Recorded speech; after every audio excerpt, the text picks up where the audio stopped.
Tanah Palestina adalah tanah untuk keturunan Yakub. Adalah sangat aneh jika umat Islam menyebut kaum Yahudi sebagai penjajah, padahal tanah itu adalah tanah leluhur mereka dan merekalah sebagai ahli warisnya. Bangsa Israel sudah berdiam di tanah Kanaan sejak sekitar tahun 1400 sebelum Masehi, dan memiliki pemerintahan yang berdaulat sejak Raja Saul, Raja Daud dan Raja Salomo, sebagai satu negara Israel yang berdaulat. Kerajaan Israel pecah menjadi dua yaitu Israel Utara dan Selatan, yang mana Israel bagian utara disebut sebagai orang Samaria dan berpusat di kota Samaria, dan Israel bagian selatan disebut sebagai orang Yahudi yang pemerintahannya berpusat di kota Yerusalem. Orang Yahudi menjadi kaum minoritas di negerinya karena banyak kaum Yahudi yang berimigrasi ke negeri lain akibat penindasan pemerintahan Romawi. Banyaknya orang Yahudi berimigrasi ke negeri lain menjadikan tanah mereka dikuasai oleh pendatang dari daerah sekitar, sehingga orang Yahudi menjadi kelompok minoritas di tanah leluhurnya sendiri. Lalu kemudian sekitar tahun 638 Masehi, kekuasaan Romawi atas tanah Israel jatuh ke tangan kekuasaan Khilafah Islamiyah. Mulai saat itulah paham agama Islam berkembang di tanah Palestina yaitu di tanah Israel, dan sekitar abad ke-9 Masehi agama Islam menjadi agama mayoritas di sana. Dengan alasan inilah umat Islam mengklaim bahwa tanah Palestina adalah tanah milik umat Islam, khususnya bangsa Palestina. Sehingga kalau terjadi gesekan antara orang Yahudi dan Palestina maka umat Islam di seluruh dunia yang bukan ras Arab pun ikut membela orang Palestina. Umat Islam sendiri pun mengakui jika tanah Palestina itu adalah tanahnya para nabi. Sedangkan para nabi itu adalah para leluhur bangsa Yahudi. Dan Al-Quran pun mengakui kepemilikan Yerusalem adalah Bani Israel, antara lain disebutkan. Quran Surah Al-Maidah ayat 20-21. Dan ingatlah ketika Musa berkata kepada kaumnya, "Hai kaumku, ingatlah nikmat Allah atasmu ketika Dia mengangkat nabi-nabi di antaramu, dan dijadikannya kamu orang-orang merdeka, dan diberikannya kepadamu apa yang belum pernah diberikannya kepada seorang pun di antara umat-umat yang lain. Hai kaumku, masuklah ke tanah suci, yang telah ditentukan Allah bagimu, dan janganlah kamu lari ke belakang, karena kamu takut kepada musuh maka kamu menjadi orang-orang yang merugi."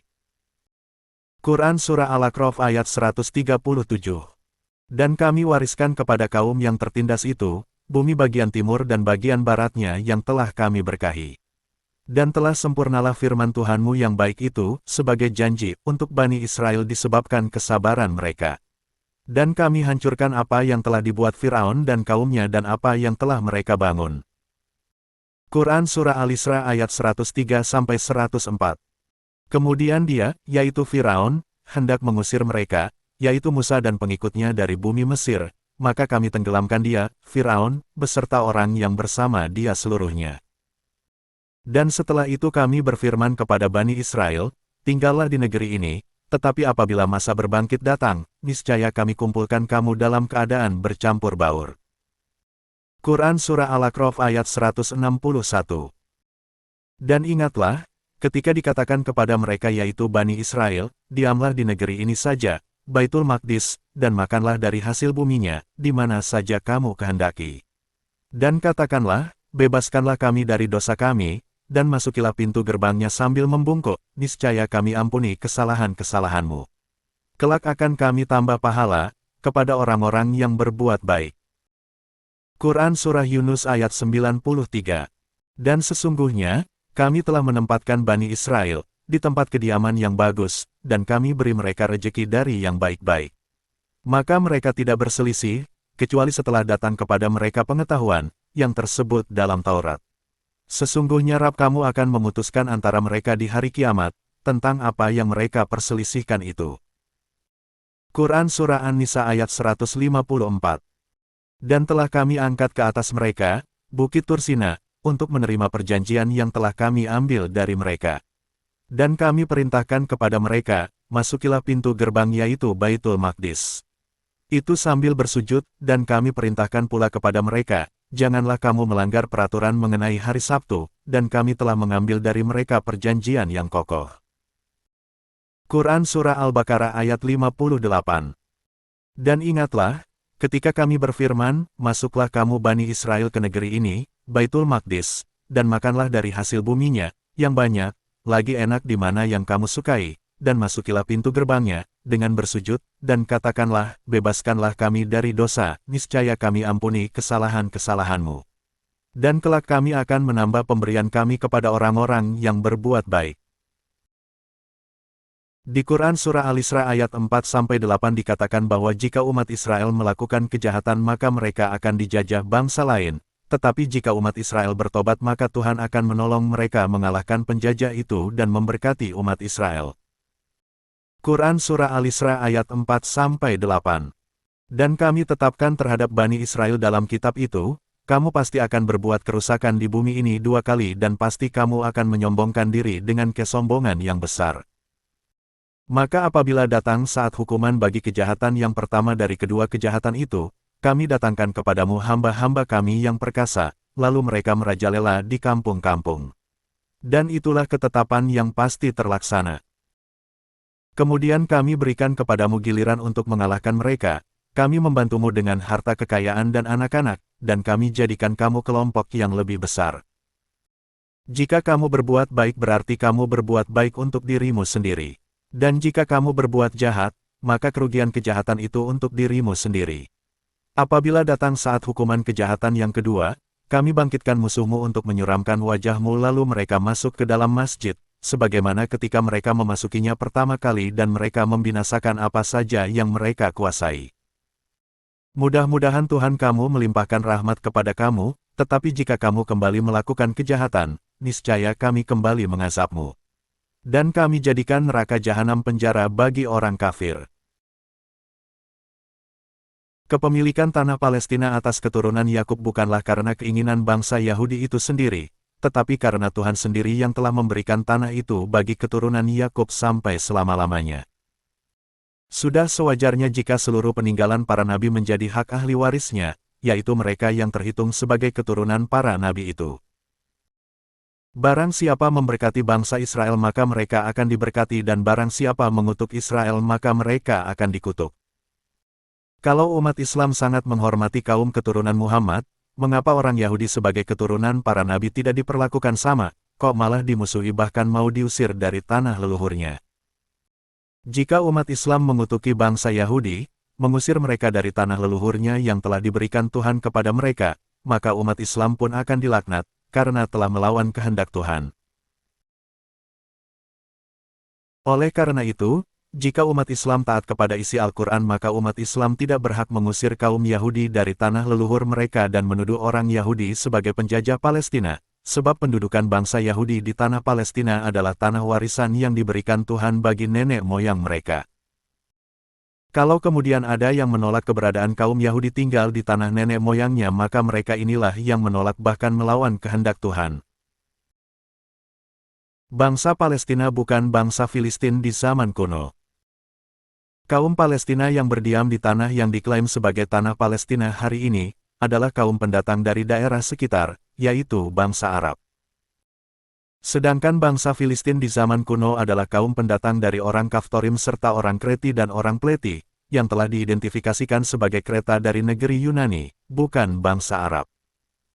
Perubahan nama tanah Kanaan Israel menjadi Palestina oleh pemerintah Romawi adalah alasan politik, yaitu untuk menghapus sejarah Israel di tanah Kanaan akibat pemberontakan orang Yahudi kepada Kaisar Romawi. Israel pada dasarnya adalah negara yang cinta damai. Negara Israel sudah menjalin hubungan diplomasi dengan beberapa negara Arab yang dimotori oleh Amerika Serikat. Sehingga keberadaan negara Israel bukan sebuah ancaman bagi negara-negara tetangganya, tetapi menjadi mitra dagang dan kerjasama ekonomi di kawasan. Kembalinya bangsa Yahudi ke tanah leluhurnya adalah atas kehendak Tuhan. Kembalinya bangsa Yahudi ke tanah leluhurnya bukan secara kebetulan, tetapi sudah dinubuatkan Tuhan bahwa kaum Yehuda akan dikumpulkan kembali dari seluruh penjuru bumi ke tanah leluhurnya yaitu Israel. Anda bisa baca di Ulangan 30 ayat 1-5, Yesaya 11 ayat 11-12, Yeremia 3 ayat 14-18, Pasal 16 ayat 14-17, Pasal 23 ayat 3-8, Pasal 29 ayat 14, Yehezkiel 20 ayat 33-42, dan sebagainya. Kembalinya bangsa Yahudi ke tanah Israel bukan semata-mata hasil perjuangan kerajaan Inggris, tetapi Tuhan memakai Inggris untuk mengembalikan umatnya ke tanah air nenek moyang mereka. Ketika Kekaisaran Ottoman yang berkuasa di Palestina kalah kepada Inggris, secara otomatis penguasa di Palestina jatuh ke tangan kerajaan Inggris. Di masa itulah bangsa Yahudi memiliki kesempatan untuk kembali dari tanah pengasingan ke Israel, tanah leluhur mereka. Di sini saya akan menunjukkan salah satu dari ayat-ayat tadi yaitu Ulangan 30 ayat 1-5. Ulangan 30 ayat 1-5. Maka apabila segala hal ini berlaku atasmu, yakni berkat dan kutuk yang telah kuperhadapkan kepadamu itu, dan engkau menjadi sadar dalam hatimu di tengah-tengah segala bangsa, kemana Tuhan, Allahmu, menghalau engkau. Dan apabila engkau berbalik kepada Tuhan, Allahmu, dan mendengarkan suaranya sesuai dengan segala yang kuperintahkan kepadamu pada hari ini, baik engkau maupun anak-anakmu, dengan segenap hatimu dan dengan segenap jiwamu. Maka Tuhan, Allahmu, akan memulihkan keadaanmu dan akan menyayangi engkau. Ia akan mengumpulkan engkau kembali dari segala bangsa, kemana Tuhan, Allahmu, telah menyerahkan engkau.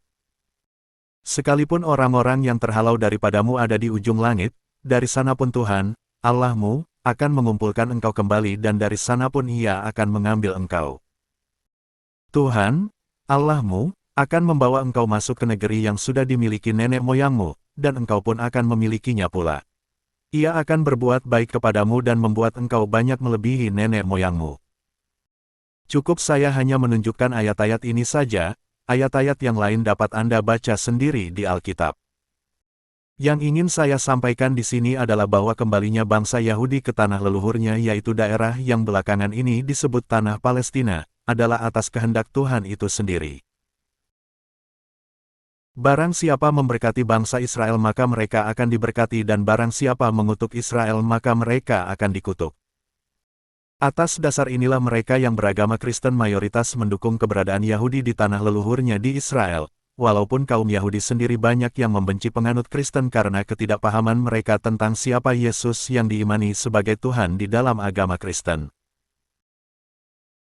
Bangsa Arab pada umumnya setuju berdamai dengan Israel dengan solusi dua negara yang berdaulat yaitu Palestina dan Israel, tetapi berbeda dengan Hamas, Hizbullah dan Iran yang menolak keberadaan negara Israel di Timur Tengah. Pemicu perang Israel-Iran yang ada baru-baru ini tidak lepas dari peristiwa serangan Hamas ke Israel pada tanggal 7 Oktober tahun 2023, yang menimbulkan ribuan korban jiwa dan menyandera ratusan orang di pihak Israel. Hal ini jelas terlihat dari keterlibatan Iran mendanai, memfasilitasi persenjataan dan mendidik pejuang-pejuang Hamas, Hizbullah dan Houthi untuk menyerang Israel. Israel paham betul kalau aktor utama di belakang Hamas, Hizbullah dan Houthi adalah pemerintahan Iran melalui Tentara Nasional Iran (IRGC).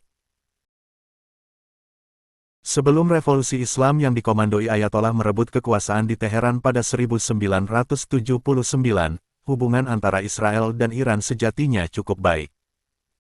Iran di masa pemerintahan dinasti Shah Pahlavi adalah salah satu sekutu utama Amerika Serikat di Timur Tengah, dan negara Islam kedua yang mengakui pendirian negara Israel tahun 1948 setelah Mesir.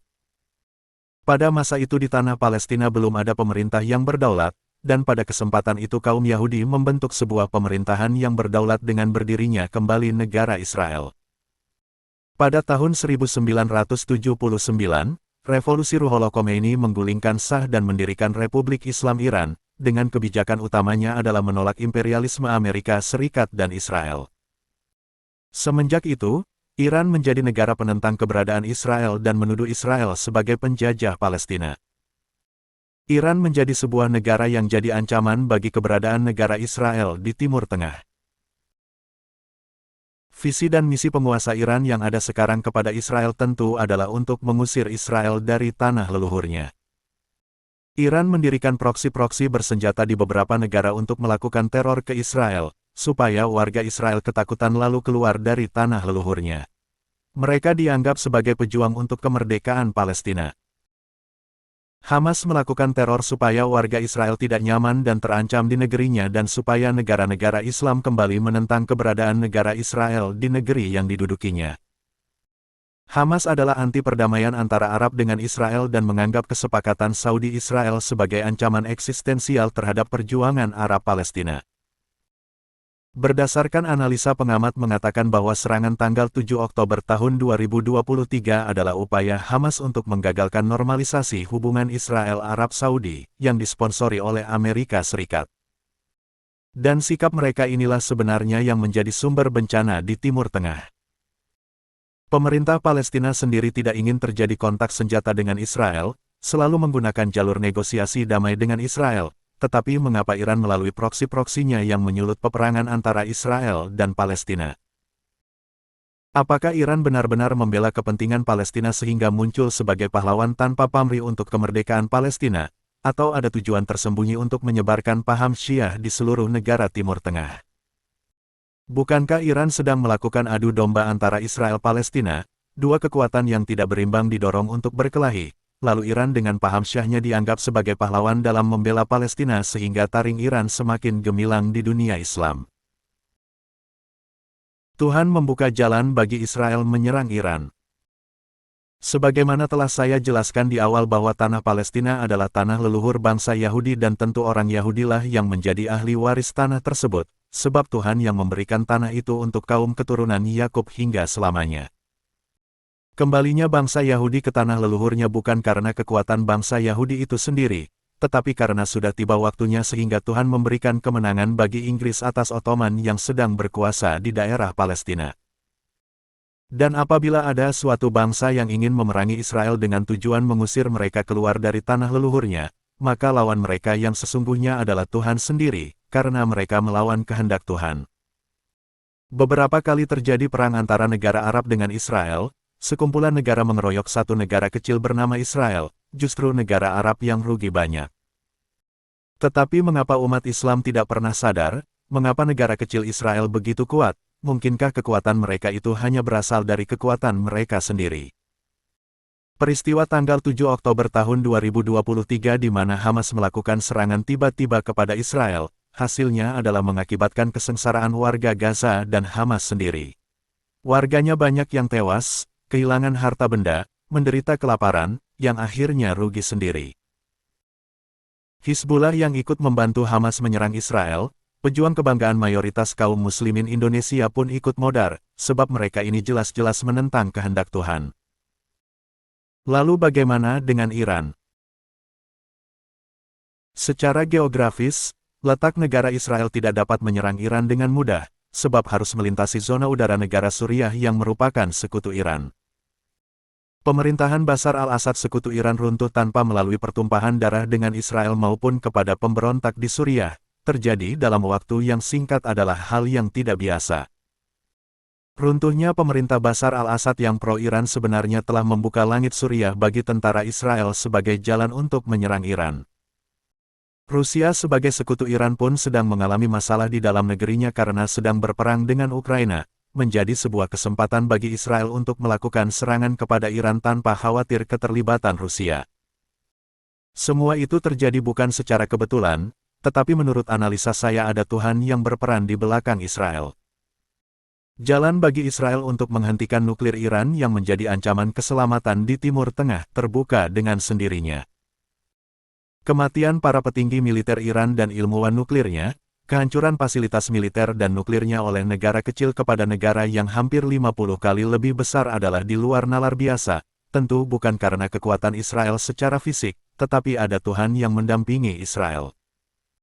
Israel adalah gambaran seorang yang beriman kepada Tuhan yang sedang mengalami pencobaan dari iblis, dan Tuhan melindungi umatnya.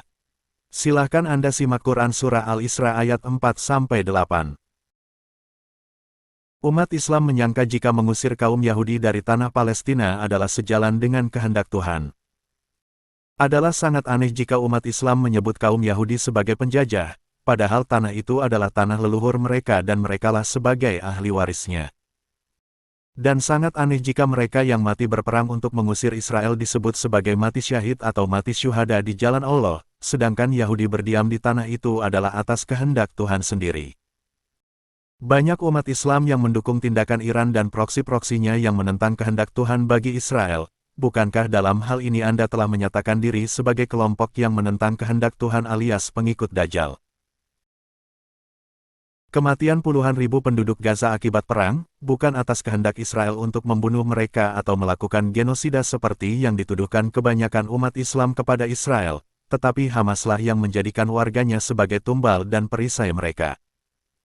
Warga Gaza tidak akan kehilangan keluarga, harta benda, menderita dan sebagainya kalau tidak ada serangan Hamas atas Israel yang dilakukan dari rumah-rumah, terowongan di bawah rumah warga sebagai jalur melakukan serangan dan tempat berlindung.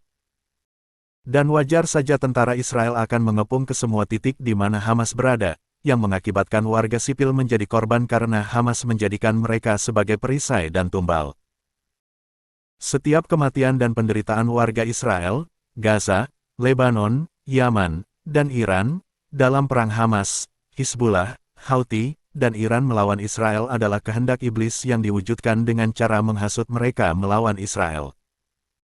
Bukankah mereka yang melawan kehendak Allah adalah termasuk dari golongan setan itu sendiri? Oleh karena itu, apakah Anda masih bangga mendukung Hamas, Hizbullah, Iran, untuk mengusir Israel dari tanah nenek moyang mereka?